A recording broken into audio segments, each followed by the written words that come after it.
ஆரோனுடைய குமாரர்கள் 2 பேர் அந்நியாக்கினியை கொண்டு வந்தார்கள். எங்க கொண்டு வந்தாங்க? ஸ்தோத்திரம். ஆசரிப்பு கூடாரத்தை எல்லாம் ஸ்தாபனம் பண்ணியாச்சு.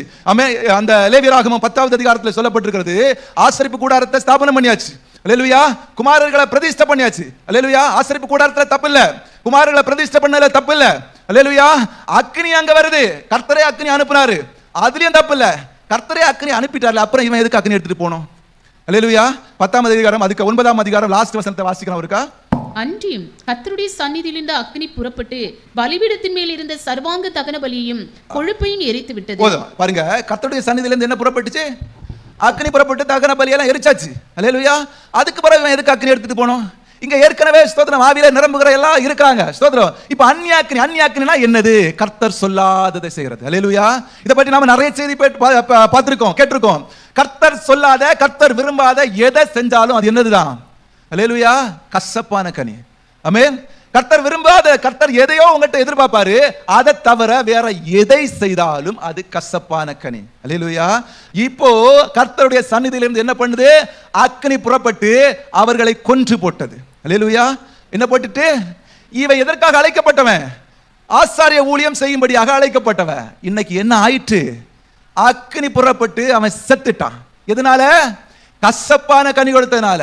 அல்லேலூயா. எதனால? கர்த்தர் சொல்லாத அக்கினியை கொண்டு வந்ததுனால. அல்லேலூயா. இன்றைக்கு அநேகருடைய வாழ்க்கை சோதரம் இப்படிதான் செத்து போகுது. கசப்பான கனி கொடுத்து, கசப்பான கனி கொடுத்து, கர்த்தர் சொல்லாதவைகளை செஞ்சு என்ன ஆயிட்டு? அல்லேலூயா. ஆமா. அல்லேலூயா. ஸ்தோத்திரம். அதாவது இப்ப பாருங்க, நல்லா பாருங்க, அந்த 2 பேரும் எப்படி செத்தாங்கன்னா, அக்கினி வந்து அவர்களை பட்சித்து போட்டது. உண்மைதானே? தெரியும் இல்லையா எல்லாருக்கும்? அக்கினி பிடிச்சி, தீ பிடிச்சி சாகுறான், அவ்வளவுதான். தீ பிடிச்சி சாகுறவன் எப்படி சாவான்? முதல்ல என்ன ஆகும்? மேலே தீ பிடிக்கும். அப்படிதானே? அல்லேலூயா. அப்படிதான். ஏதோ ஒன்று பார்த்தது இல்லையா? வீடியோவில், டிவியில் எல்லாமே வருது இல்லையா? பார்த்துருக்கீங்களா யாராவது? நான் பார்த்துருக்கேன். மேலே ஒன்றுமே இருக்காது, எல்லாமே தீ பிடிச்சி எரிஞ்சு கரிஞ்சி தோலெல்லாம் சுருங்கி அப்படி தானே சாவான். இங்கே 2 பேரும் எப்படி சாகுறான்னா, தீ பிடிச்சி தான் சாகுறான். இப்போ ஒரு வசனத்தை வாசிக்கலாம். மோசே வந்து அவரை பார்த்து சொல்றாரு, இங்கே செத்துட்டாங்க சகோதரர்கள், இவர்கள் என்ன பண்ணணும்? பாளையத்துக்கு புறம்ப கொண்டு போயிடணும். அல்லேலூயா. பாளையத்துக்கு புறம்பே கொண்டு போகிற பொழுது அவர்களை கொண்டு போகிறார். பாருங்க 10வது வசனத்துல, 10வது அதிகாரம் 5வது வசனத்தை வாசிக்கலாம். மோசே சொன்னபடி அவர்கள் கிட்ட வந்து அவர்களை அவர்கள் உடுத்தியிருந்த சட்டைகளோடு நல்லா கவனிச்சிடுங்க. தீ பிடிச்சு செத்துட்டான், தீ பிடிச்சு எரிஞ்சிட்டான். ஆனா சட்டை எரியல. பாருங்க எப்படி? அவர்கள் உடுத்தி இருந்த சட்டைகளோடும் எடுத்து பாளையத்துக்கு புறம்பே கொண்டு போனார். பாளையத்துக்கு புறம்பே கொண்டு போனார். இன்றைக்கு அநேகருடைய நிலைமை இதுதான். அல்லேலூயா. என்னன்னா, உங்களை திருச்சபையில கொண்டு வந்து நீங்க நற்கனியாக நல்லதை செய்வீங்க, ஸ்தோத்திரம், நீங்க நல்லபடி ஊழியம் செய்வீங்க, நல்லதை செய்வீங்க, ஆண்டவர் கொண்டு வச்சாரு, ஆசாரியனை வச்சாரு. உங்க கசப்பான கனியினால என்ன ஆயிட்டுன்னா, நீங்க செத்து போயிட்டீங்க. ஆமென். ஸ்தோத்திரம். இப்போ உங்க மேல ஒரு அழைப்பு இருக்கு, ஒரு காலிங் இருக்கு, அது சாகல. அல்லேலூயா. உங்களை எதற்காக கொண்டு வந்தாரோ அந்த திட்டம் அப்படியே தான் இருக்கு. ஆனா செய்து முடிக்க முன்ன இந்த மனுஷன் செத்துட்டான். அல்லேலூயா. இன்னைக்கு ஆண்டவர் அநேகரை கொண்டு திருச்சபைக்கு வைக்கிறதே இதுக்கு தான். ஸ்தோத்திரம். இவன் இதை செய்வான், அதை செய்வான், இவனை கொண்டு நான் அதை செய்வேன், பெரிய பெரிய திட்டத்தோடு, பெரிய பெரிய எண்ணத்தோடு ஆண்டவர் கொண்டு வந்து ஒவ்வொருவரையும், ஒருத்தரை அல்ல, ஒவ்வொருவரையும் அப்படிதான் வைக்கிறாரு. அல்லேலூயா. ஒவ்வொருவரையும் ஒரு திட்டத்தோடு இந்த திருச்சபையை கொண்டு வச்சா அவர்கள் அந்நிய கனிய, கசப்பான கனிய, அந்நிய கனியை கொண்டு வந்து செத்துறாங்க. ஆனா அந்த அவருடைய அழைப்பு அப்படியே இருக்கு. அல்லேலூயா. அவர் கொண்டு வந்ததான நோக்கம் நிறைவேறவே இல்லை, கொண்டு வந்ததான விருப்பம் அவருக்கு நிறைவேறவே இல்லை. இப்ப அவர் சொல்றாரு, ஐயோ நான் என்ன செய்வேன்? இப்பதான் திரும்ப புலம்புறாரு ஏசாயா, நான் என்ன செய்யலாம்? இதுவரை செய்யாத எதை செஞ்சா இவனுடைய அழைப்பு பூரணப்படும்? அல்லேலூயா. இன்னைக்கு நிறைய பேருடைய அழைப்பு அப்படியே இருக்கு, ஆனா ஆளு பாளையத்துக்கு புறம்பே போயிட்டான். அல்லேலூயா. உன் அழைப்பு சாகிறதுக்கு முன்னால நீ செத்துட்ட. அல்லேலூயா. அப்படியே உன்னை செத்தவர்களாக, மரித்தவனாக தூக்கி கொண்டு வெளியே போடு. நீ மோசே சொல்லுகிறது போல இன்னைக்கு சிலரை பார்த்து அப்படி தூக்கி வெளியே போட வேண்டிய நிலைமைக்கு திருச்சபை போயிட்டு. அல்லேலூயா. நல்லா தெளிவாக கவனித்துக் கொள்ளுங்கள். உங்கள் ஒவ்வொருவருக்கும் ஒவ்வொரு திட்டம் இருக்கிறது. இந்த திருச்சபையில அவர் சும்மா கொண்டு வரல. அல்லேலூயா. திருச்சபை மாத்திரம் அல்ல, உங்கள் குடும்பம் என்கிற தோட்டம் அப்படிதான். நான் தோட்டத்தை பற்றி பேசிட்டு இருக்கேன், திராட்சை தோட்டம். அவருக்கு மகா செழிப்பான ஒரு தோட்டம் இருந்தது மேட்ல. அல்லேலூயா. இந்த தோட்டம் என்பது ஆதியாகமத்தில் ஸ்தோத்திரம், ஆதாமையும் ஏவாளையும் படைத்து வைத்துவிட்டு அவர்கள் ஒரு குடும்பமாக இருந்தார்கள். அப்படித்தானே? குடும்பமா இருந்தாங்க. இப்போ என்னது? ஆண்டவர் டெய்லி வந்து அவர்கிட்ட பேசுவார். அல்லேலூயா. ஆமா. அப்போ ஒரு குடும்பம்னா ஆண்டவர் எதிர்பார்க்கிறது என்னது? தினமும் நான் வந்து பேசும்படியான ஒரு நல்ல குடும்பமா இருக்கணும், தினமும் நான் இவர்களோடு சஞ்சரிக்கணும்னு ஆண்டவர் விரும்புறாரு. ஆனா இன்னைக்கு அந்த நிலைமை மாறிட்டு, தோட்டம் ஸ்தோத்திரம் குடும்பமும் ஆண்டவர் பேசுகிற இடமும் ஏதனா இருந்துச்சு. ஆனா இன்றைக்கு எப்படி மாறிட்டு, வீட்டுல போனா கடவுள் வர முடியாது, இங்க திருச்சபைக்கு வந்தா மட்டும்தான் ஆண்டவர் பேசுவாருங்கிற நிலைமைக்கு நாம மாறிட்டோம். அல்லேலூயா. ஆண்டவர் ஒவ்வொருவரையும் ஸ்தோத்திரம் ஒரு திட்டத்தோடு, உங்க குடும்பமா இருந்தாலும் சரி, உங்க திருச்சபையா இருந்தாலும் சரி, அவர் திட்டத்தோடு வச்சாரு. அல்லேலூயா. ஆனா உங்களுடைய கனி, உங்களுடைய ஸ்தோத்திரம் அந்த சுவை அற்று போய் கசப்பா மாறுனதுனால உங்களுடைய ஆவிக்குரிய வாழ்க்கை செத்து போச்சு. அல்லேலூயா. ஆமே ஸ்தோத்திரம். வெளியே பார்க்கிறதுக்கு எல்லாம் அப்படியே தான் இருக்கு, உள்ள ஒண்ணும் இல்ல. அல்லேலூயா. உள்ள என்ன ஆயிட்டான்? செத்து போயிட்டான். இப்போ உங்க அழைப்பை அப்படியே வச்சுட்டு நீங்க எதற்காக கொண்டு வரப்பட்டீர்களோ அதை அப்படியே வச்சுட்டு வெளியே எடுத்து போடக்கூடிய கண்டிஷனுக்கு மாறிட்டு. அல்லேலூயா. ஆமா. இப்போ எதனால ஸ்தோத்திரம் இவன் இந்த நிலைமைக்கு போனான்? அல்லேலூயா. எதனால இவன் இந்த நிலைமைக்கு போனான்னு பார்த்தா, வசனம் ஸ்தோத்திரம் 21ஆம் அதிகாரத்துல 10வது வசனத்துல லாஸ்ட் பகுதியில் சொல்லப்பட்டிருக்கிறது. அந்த ஆரோன், இந்த ஆசாரியனுடைய தலையில என்ன இருக்கான்? ஒரு பாகை இருக்கிறது. என்ன இருக்கு? ஒரு பாகை இருக்கிறது. ஸ்தோத்திரம். ஆனா அதே அதிகாரம் 12வது வசனத்திலே ஆண்டவர் சொல்றாரு, வாசிக்கலாம். பரிசுத்த ஸ்தலத்திலிருந்து புறப்படாமலும் தன் தேவனுடைய பரிசுத்த ஸ்தலத்தை பரிசுத்த குலைச்சலாகாமலும் இருப்பானாக. அவனுடைய தேவனின் அபிஷேக தைலம் என்னும் கிரீடம் அவன் மேல் இருக்கிறதே. என்ன இருக்கு? அபிஷேக தைலம் என்னும் கிரீடம். கிரீடம். அல்லேலூயா. அவன் தலையில இருந்தது என்னது? பாகை. குழப்பிவிடக்கூடாது. அல்லேலூயா. 10வது வசனம் கடைசி பகுதியில் சொல்லப்பட்டிருக்கிறது, அவனுடைய தலையிலே கிரீடம் இருக்கிறது, அதை எடுத்து போட்டுறக்கூடாது. அல்லேலூயா. இப்போ ஆண்டவர் சொல்றாரு, அவன் தலையில என்ன இருக்கு? கிரீடம், அபிஷேக தைலம் என்கிறதான கிரீடம் இருக்கிறது. அல்லேலூயா. அதாவது இந்த பாகை என்பது, இந்த கிரீடம் என்பது ஒரு ஆளுமை, ஒரு உரிமை, அல்லது ஒரு தலைமைத்துவம், ஒரு பொறுப்பு, இவைகளை குறிக்கிறது. அல்லேலூயா. இவன் என்னன்னா, ஆண்டவர் ஒவ்வொருத்தருக்கும் ஒவ்வொரு பொறுப்பை கொடுக்கிறார். சர்ச்சில இருந்தாலும் சரிதான், வீட்டில இருந்தாலும் சரிதான், ஸ்தோத்திரம் வேலை செய்கிற இடத்துல இருந்தாலும் சரிதான், ஒரு பொறுப்பை, ஒரு கடமையை கொடுக்கிறார். அல்லேலூயா. ஒரு கடமையை கொடுக்கிறாரு. இவன் ஸ்தோத்திரம் பார்க்கிறவன் என்ன நினைக்கிறான்னா, இது பாகதானே நினைச்சு அசால்ட்டா விட்டுறதுனால என்ன ஆயிருது? அந்நியாக்கினி உள்ள வந்துருது. அல்லேலூயா. பார்க்கிறவன் இப்ப எனக்கு ஒரு பொறுப்பு ஆண்டவர் கொடுக்கிறான்னா, நான் அதை எப்படி பார்க்கிறேன்? பாகை சாதாரணமா பார்க்கிறேன். ஆனா பரலோகம் அதை எப்படி பார்க்குது? நான் கிரீடமாக பார்க்குது. அல்லேலூயா. ஆண்டவர் உங்களுக்கு கொடுத்த ஒவ்வொரு சின்ன வேலையும் அவர் கிரீடமாக கனத்துக்குரியதா பார்க்கிறாரு. அல்லேலூயா. நாம எப்படி பார்க்கிறோம்? சின்ன ஜெபம் தானே, ஒரு 4 பேர் கூடி ஜெபிப்பாங்க, இது ஒரு பெரிய மேட்டரா, நான் போணுமா ஸ்தோத்திரம், அல்லது வேற ஏதோ காரியத்தை ஸ்தோத்திரம் அவர்கள் பார்த்துக் கொள்வார்கள். முன்ன பாட்டு பாடுங்க, ஒருத்தர் முன்ன பாடுவாரு, 4 பேர் பக்கத்துல இருந்து பாடுற, இவ்வளவுதானே. பார்க்கிற நமக்கு அது எப்படி பார்க்க தோணுது? சாதாரணம். அல்லேலூயா. பார்க்கிற நமக்கு எப்படி தோணுது? ஒரு பாகை. அல்லேலூயா. ஆனா அந்த பொறுப்பை கொடுத்த பரலோகம் இருக்கு, அது எப்படி பார்க்குதுன்னா, அது கிரீடமாக பார்க்கிறது. அல்லேலூயா.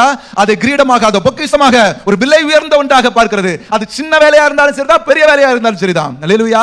இந்த புரிதல் நமக்கு வராததுனால தான் நமக்கு கொடுக்கப்பட்டதான பொறுப்பு, நமக்கு கொடுக்கப்பட்டதான வேலை, அது பரலோகம் அதை கிரீடமாக பார்க்கிறது, பரலோகம் அதை பொக்கிஷமாக பார்க்கிறது அப்படிங்கிற எண்ணம் வராததுனால தான் கசப்பான கனி உள்ள வருது. அல்லேலூயா. அதனாலதான் அந்த கனிக்கு, அந்த ஒரு ஸ்தோத்திரம் ஆராதனைக்கு முக்கியத்துவம் இல்ல. அல்லேலூயா. அதனாலதான் அந்நியாக்கினியை கொண்டு வரான். ஏற்கனவே பலிபீடத்துல உள்ள ஸ்தோத்திரம் தகன பலிகளை அக்னி சுட்டெரிச்சு போட்டாச்சு. அல்லேலூயா. இப்ப இவன் என்ன பண்றான்? அந்நியாக்கினியை கொண்டு வருகிறான். அல்லேலூயா. ஆமென் ஸ்தோத்திரம். இந்த ஆமென் ஸ்தோத்திரம் நமக்கு கொடுக்கப்பட்டதான கடமைகளை நாம கரெக்டா புரிந்து கொள்ள வேண்டியது அவசியமா இருக்கிறது. அல்லேலூயா. ஏன் ஸ்தோத்திரம் அவர் அவ்வளவு சாதாரணமாக ஸ்தோத்திரம் எல்லாருக்கும் கொடுக்கிற மாதிரி கொடுக்கல. ஒவ்வொருவனுக்கும் ஒவ்வொரு வேலை கொடுத்திருக்கிறாரு. ஒவ்வொரு குடும்பத்தில் இருக்கிறவர்களுக்கும் ஒவ்வொரு வேலை, ஒவ்வொரு பொறுப்பு. ஸ்தோத்திரம். எல்லா குடும்பத்திலையும் எல்லா விதமான வேலையும் இருக்காது, எல்லா திருச்சபையிலையும் எல்லாரும் இருக்க மாட்டாங்க. ஸ்தோத்திரம். ஒவ்வொருவருக்கும் ஒவ்வொரு வேலையை கொடுத்திருக்காரு. அந்த வேலையை யார் தான் செய்யணும்? அல்லேலூயா. ஆமா, நாம தான் செய்யணும். அல்லேலூயா. மத்தேயு 26ஆம் அதிகாரத்துல ஸ்தோத்திரம் இயேசு கிறிஸ்து பிரதான ஆசாரியனிடத்துல வந்து நிக்கிறாரு. எதற்கு? ஸ்தோத்திரம் இயேசு கிறிஸ்து மேல பயங்கரமான குற்றச்சாட்டு. என்ன குற்றச்சாட்டு? இவன் என்ன பண்ணா? தன்னை தேவனுடைய குமாரன் என்று சொல்லுகிறான். அல்லேலூயா. இது பயங்கர பெரிய ஒரு குற்றச்சாட்டு, அப்படிதானே? பயங்கரமான குற்றச்சாட்டு. இப்போ அல்லேலூயா, இப்போ யாரு கேட்கிறா? பிரதான ஆசாரியன் வந்து கேட்கிறான், நீர் தேவனுடைய குமாரனாகிய கிறிஸ்து தானா? அல்லேலூயா. தேவனுடைய குமாரனாகிய கிறிஸ்து தானான்னு கேட்ட உடனே இயேசு கிறிஸ்து என்ன சொன்னாரு? ஆமா, உண்மைதான். அவர் உண்மைதானே சொன்னாரு? உண்மைதானே சொன்னாரு? ஆமா, நீ சொல்லுகிறபடிதான், நான் தேவனுடைய குமாரன் தான். இதை சொன்ன உடனே இந்த பிரதான ஆசாரியன் என்ன செஞ்சிருக்கணும்? அது வரைக்கும் அந்த இயேசுக்காக தான் காத்திருக்கிறாங்க. அல்லேலூயா. இயேசு கிறிஸ்து முன்ன வந்து நின்ன போது தெரியல, இப்போ அவர் மேல பகிரங்கமான குற்றச்சாட்டு சாட்டி இவர் தன்னை தேவனுடைய குமாரன் என்று சொன்னார் என்று சொல்லி முன்ன கொண்டு நிறுத்தி அவரிடத்துல நேரா கேட்கிறார், நீர் அப்படி செய்தீரா, நீர் உண்மையாகவே தேவனுடைய குமாரனா? ஆமான்னு சொன்ன உடனே இவன் சாஷ்டாங்கமா விழுந்து, தேவனுடைய குமாரனே, உங்களுக்காக தான் நாங்க காத்திருந்தோம், ஸ்தோத்திரம், இங்க இருக்கிற ஜனங்கள் தெரியாம உங்களை சிலுவை வரைக்கும் கொண்டு வந்துட்டாங்கன்னு சொல்லி அவன் ஒப்புரவாக இருக்கணும். அப்படி ஆகலைன்னா கூட சும்மா இருந்திருக்கணும். அப்படித்தானே? அல்லேலூயா. அப்படி ஒப்புரவாக அவன் என்ன பண்ணிருக்கணும்? சும்மா சரி அப்பா இவன் தேவவசனம் சொல்றான் ஏதோ பண்ணுங்க அப்படின்னு சொல்லியிருக்கணும். இவன் என்ன பண்ணிட்டானா, சட்டையை கிழித்து கொண்டான். 56வது வசனம் சொல்லுகிறது, 26, 56 வேண்டாம், வாசிக்க வேண்டாம். சட்டை என்ன பண்ணிட்டான்? கிழிச்சிட்டான். அல்லேலூயா. லேவியராகமத்துல தெளிவா ஆண்டவர் சொல்றாரு, இந்த ஸ்தோத்திரம் யாரு? ஆமா, தன்னுடைய பிள்ளைகள் குமாரர்கள் மரித்த போன இடத்துலயும் லேவியராகமம் 21ஆம் அதிகாரம் 10ஆம் வசனத்தை இப்படி பல இடத்துல சொல்றாரு, நீ என்னதான் சம்பவிக்கட்டு என்ன பண்ண கூடாது, உன் வஸ்திரத்தை கிழிச்சிட கூடாது. ஆசாரியனுக்கு தெளிவான விளக்கம் தெளிவா சொல்லியிருக்காரு. பாகை எடுத்துட கூடாது, வஸ்திரத்தை என்ன பண்ணிட கூடாது, முக்கியமா கிழித்து போட்டுற கூடாது. தன்னுடைய சொந்த 2 குமாரன் செத்து கிடக்குறான். மோசே சொல்றாரு, வஸ்திரத்தை மட்டும் கலத்திராத. அல்லேலூயா. சொந்த குமாரன், சொந்த பிள்ளைகள் 2 பேர் செத்து போயிட்டான் ஒரே நேரத்துல, வாலிப பிள்ளைகள். அன்னைக்கு தான் அபிஷேகம் பண்ணிருக்க அவனை, ஊழியக்காரனா அபிஷேகம் பண்ண அன்னைக்கே என்ன பண்ணிட்டான்? செத்து போயிட்டான். இப்போ ஆரோன் தன்னுடைய வஸ்திரத்தோடயே இருக்கிறார். அல்லேலூயா. ஆனா இயேசு கிறிஸ்து சொல்லுறாரு, நான் தான் தேவனுடைய குமாரன் சொன்ன உடனே வஸ்திரத்தை என்ன பண்ணிட்டான்? கிழிச்சிட்டான். இன்னைக்கு நிறைய பேர் எடுத்தது பிடிச்சதுக்கு வஸ்திரத்தை கிழிச்சிடுறது. அல்லேலூயா. அவர் என்ன அப்படி பேசிட்டாரு, அவர் என்ன இப்படி பண்ணிட்டாரு, நான் என்ன சர்ச்சுக்கு வர மாட்டேன், நான் என்ன இந்த வேலையை செய்ய மாட்டேன், நான் என்ன என்னால முடியாது, நீங்களே பார்த்துடுங்க, உங்களுக்கு அவர் இருக்காரு, உங்களுக்கு இவர் இருக்காரு. எடுத்த பிடிச்சதுக்கெல்லாம் வஸ்திரத்தை கிழிக்கிறது. அல்லேலூயா. ஆமா, ஸ்தோத்திரம். வஸ்திரத்தை நீங்க கிழிச்சிட்டீங்கன்னா நல்லா ஞாபகம் வச்சிருங்க, உங்களுக்கு ஆண்டவர் கொடுத்த பொறுப்பு. ஸ்தோத்திரம். ஆரோன்ல இருந்து இயேசு கிறிஸ்துவுக்கு முன்ன நின்ன அந்த பிரதான ஆசாரியன் வரைக்கும் எத்தனை பேர் தவறு செய்தார்கள் பிரதான ஆசாரியர்கள். அல்லேலூயா. ஏலி தப்பு பண்ணா, ஏலி பிள்ளைகள் தப்பு பண்ணார்கள், மோசே ஸ்தோத்திரம் சாமுவேலுடைய பிள்ளைகள் தப்பு பண்ணாங்க, எல்லாரும் சொல்லிட்டே போலாம். எல்லா ஆசாரியம் பிரதான ஆசாரியம் தப்பு பண்ணாதவன் ஒருத்தனும் இல்லை. ஆனா எது வரைக்கும் அந்த சட்டை கிழிக்கலையோ அது வரைக்கும் அவன் மேல அந்த அழைப்பு இருந்துச்சு. அல்லேலூயா. எல்லாரும் சொல்லுவான், நீங்கள நானும் ஸ்தோத்திரம் ஆசாரியர்களாய் மாற்றப்பட்டோம். எப்படி மாற்றப்பட்டோம், எதற்காக மாற்றப்பட்டோம்? அவன் அன்னைக்கு சட்டை கிழிச்சிட்டான். அல்லேலூயா. அவன் சட்டை கிழிச்சதுனால இந்த போஸ்டிங்கை யார் எடுத்துட்டா? ஆண்டவர் எடுத்துட்டார். இப்ப பிரதான ஆசாரியர் யார் மாறிட்டாரு? ஆண்டவர் மாறிட்டாரு. ஏப்பா, உனக்கு எவ்வளவு கனமான ஊழியத்தை கொடுத்திருந்தேன், நான் தான் இன்னைக்கு ஸ்தோத்திரம் ஒரே மத்தியஸ்தர், யாரு? இயேசு கிறிஸ்து. இப்படிப்பட்ட கனமான நான் என் கையில வச்சிருந்த அந்த மதிப்புக்குரிய ஊழியத்தை உன் கையில கொடுத்தா நீ ஒரு நிமிஷத்துல கிழிச்சு போட்டுட்டியடா. அல்லேலூயா. இன்னைக்கு அப்படிதான் கனமான ஊழியம், மிகவும் கனமான வேலை. நீங்க நினைக்கிறீங்க அது சின்னதுன்னு, நீங்க நினைக்கிறீங்க சாதாரண சின்ன ஜபம் தான், சின்ன ஊழியம் தான், இங்க என்ன கூட்டு போவாரு, பாதிரத்துல விட்டு போயிருவாரு, அதை செய்வார் இதை செய்வார், சின்னதா நீங்க நினைக்கிறீங்க. ஆனா பரலோகம் உங்களை சின்னவரா பெரியவனா பார்க்கல. அது எல்லாருக்கு தலையிலையும் ஒரு கிரீடத்தை வச்சு அது கிரீடம் உள்ளதாய் கனம் உள்ளதாய் மதிப்புக்குரியதா பாக்குது. அல்லேலூயா. நீங்க எடுத்ததை பிடிச்சதுக்கு நான் செய்ய மாட்டேன், எடுத்த பிடிச்சதுக்கு நான் அவர் எப்படி பேசிட்டாரு, நான் கேட்காம விட மாட்டேன். கேட்டா என்ன நடக்கும்? ஏசு கிறிஸ்து கிட்ட போய், அல்லேலூயா, ஏசு கிறிஸ்து கிட்ட போய் இந்த பிரதான ஆசாரியர் கேட்டார் தானே, நீர் தேவனுடைய குமாரனாகிய கிறிஸ்து தானா? ஆமா. அவர் என்ன சொல்றாரு? ஆமா, உண்மைதான். அல்லேலூயா. இப்போ நீங்க போய் யாராவது உங்களுக்கு விரோதமா ஏதாவது பேசிட்டா நான் கேட்காம விட மாட்டேன்னு சொல்லுவீங்க, அப்படிதானே? இப்போ போய் கேட்டா அவர் என்ன சொன்னாரு? ஆமா, உண்மைதான், நான் சொன்னது உண்மைதான், ஏன் நம்ம சர்ச்சில் அப்படி நடக்கலையா, ஏன் அவர் அப்படி செய்யலையா, அப்படி சொல்லிட்டு அவர் போயிடுவாரு. அல்லேலூயா. இப்போ ஊழியம் யாருக்கு போச்சு? அல்லேலூயா. கேட்டவனுக்கு ஊழியம் முடிஞ்சு போச்சு. அல்லேலூயா. சொன்னவன் சொல்லிட்டு போயிட்டான், எவனோ அவதூறு பேசிட்டு போயிட்டான், அவன் அப்படி இவன் இப்படின்னு சொன்னவன் எல்லாம் சொல்லிட்டு போயிட்டான். இப்ப கேட்காம விட மாட்டேன், அவர் எப்படி கேட்கலாம், அவர் எப்படி பண்ணலாம்னு சொல்லி கேட்டவனுடைய ஊழியம் முடிஞ்சு போச்சு. அல்லேலூயா. எடுத்ததுக்கு பிடித்ததுக்கு ஸ்தோத்திரம் வஸ்திரத்தை கிழித்துக் கொள்ளக்கூடாது. அந்த வஸ்திரம் ரொம்ப கனமானது. அல்லேலூயா. நீங்க வஸ்திரத்தை கிழிச்சிட்டா பரலோகம் பார்க்கும் என்ன பண்ணும்? அந்த போஸ்டிங்கே இல்லாம பண்ணிடும். அல்லேலூயா. பரலோகம் பார்க்கும், நீ வஸ்திரத்தை கிழிச்ச, நான் திரைச்சிலே கிழிக்கிறேன். அல்லேலூயா. திரைச்சில எப்படி கிழியும்? மேலேந்து கீழே. அதுக்கு நல்ல ஸ்தோத்திரம் என்னது? மேலேந்து கீழே கீழந்து இல்ல, சைட்லேருந்து இல்ல, மேலேந்து கீழே. அதுக்கு தெளிவான அர்த்தம் பரலோகம் அதை கிழிச்சிட்டு. அல்லேலூயா. அந்த கிழிப்பு எங்க இருந்து வந்துச்சு? மேலேந்து கீழே. நீ உன்னுடைய வஸ்திரத்தை கிழிச்சு போட்டுட்ட, நான் உன்னுடைய சீட்டை இங்க இருந்து கிழிக்கிறேன் பாரு. அல்லேலூயா. இன்னைக்கு அநேகருடைய சீட்டு எங்க இருந்து கிழிக்கப்படுகிறது? அல்லேலூயா. பரலோகத்திலிருந்து. ஏன்? அந்த பொறுப்பை, அந்த கடமையை நாம செய்யாம விட்டுட்டோம். செய்யறவன் என்ன பண்றான்? இந்த வஸ்திரத்துக்கு கொடுக்க வேண்டிய கனத்தை கொடுக்கல. அல்லேலூயா. இந்த வஸ்திரத்துக்கு கொடுக்க வேண்டிய கனத்தை கொடுக்காததுனால என்ன ஆயிட்டு? கிழிக்கப்பட்டு போயிட்டு, திரை கிழிஞ்சு போச்சு. அல்லேலூயா, ஆமென், ஸ்தோத்திரம். நாம ஒவ்வொருவரும் ஸ்தோத்திரம், ஒவ்வொருவர் மேலேயும் ஒரு கனமான அழைப்பின் வஸ்திரம் இருக்கு, ஒரு முத்திரை இருக்கு. அல்லேலூயா, இதை நாம எடுத்தது பிடிச்சதுக்கு கிழிச்சு போட்டுற கூடாது. ஸ்தோத்திரம். யார் என்ன சொன்னாலும் சரி, இந்த வஸ்திரத்தை நாம என்ன பண்ணணும்? ரொம்ப கவனமா பாதுகாத்துக் கொள்ளணும். அல்லேலூயா, ஆமென், ஸ்தோத்திரம். அடுத்தபடியாக இதே காரியத்தை ஸ்தோத்திரம், ஆமென், ஸ்தோத்திரம், நம்ம இங்க பார்க்கிற பொழுது யாரு? ஆரோனுடைய ஸ்தோத்திரம் ஊழியம் முடியுது. என்ன முடியுது? ஆரோனுடைய ஊழியம் முடியுது. முடிஞ்ச உடனே ஆண்டவர் சொல்றாரு, என்னாகமம் 20ஆம் அதிகாரத்துல சொல்றாரு, நீ யார இந்த ஆரோனை ஊர் என்னும் மலைக்கு மேல கூட்டிட்டு போயிட்டு இவன் வஸ்திரத்தை என்ன பண்ணணும்? கழட்டி அவன் குமாரருக்கு உடுத்து. அல்லேலூயா.